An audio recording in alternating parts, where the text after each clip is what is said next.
കഴിഞ്ഞ വീഡിയോയിൽ മുട്ടുവേദനയ്ക്കും മുട്ടു തേയ്മാനത്തിനും നെയ്യ് എത്രത്തോളം എഫക്റ്റീവ് ആണെന്ന് പറഞ്ഞു തന്നിരുന്നു. ഇപ്പം എല്ലാവരും പാലിൻ്റെ പാട നീക്കി വെച്ച് ഉരുക്കിയിട്ടാണ് നെയ്യ് ഉണ്ടാക്കുന്നത്. അപ്പോൾ ഇപ്പോഴത്തെ ജനറേഷൻ ആൾക്കാർക്ക് അറിയാൻ വേണ്ടിയിട്ട് പരമ്പരാഗതമായിട്ട് എങ്ങനെ നെയ്യ് ഉണ്ടാക്കാമെന്നുള്ളത് കാണിച്ചു തരാം.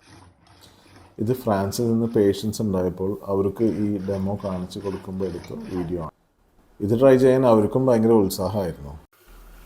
ഇന്ന് മാർക്കറ്റിൽ തൈര് കടയുന്ന മെഷീൻസും അവൈലബിൾ ആണ്. കുറച്ച് നേരം കടഞ്ഞു കഴിഞ്ഞാൽ നമുക്കിങ്ങനെ വെണ്ണ സെപ്പറേറ്റ് ആയിട്ട് കിട്ടും. ആ വെണ്ണ കോരിയെടുത്ത് ഒരു പാത്രത്തിലാക്കുക. ആ വെണ്ണ നമ്മൾ ചൂടാക്കും.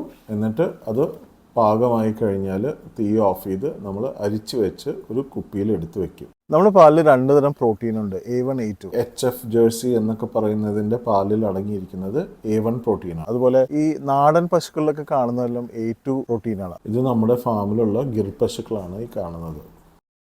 ഇവിടെ ഹോം മെയ്ഡ് ആയിട്ടുള്ള നെയ്യ് കൊടുക്കുന്നുണ്ട്. ആർക്കെങ്കിലും താല്പര്യം ഉണ്ടെങ്കിൽ നമ്പർ കോൺടാക്ട് ചെയ്യാം. അടുത്ത വീഡിയോയിൽ ഡിസ്ക് ബൾജ് എന്താണെന്നും അതിനെങ്ങനെയാണ് പരിഹരിക്കേണ്ടതെന്നുള്ള വീഡിയോ സീരീസ് സ്റ്റാർട്ട് ചെയ്യണം. അപ്പോൾ അത് കാണാൻ ഈ അക്കൗണ്ട് എന്തായാലും ഫോളോ ചെയ്തോളൂ. അതുപോലെ ഈ വീഡിയോ മാക്സിമം എല്ലാവർക്കും ഷെയർ ചെയ്യൂ.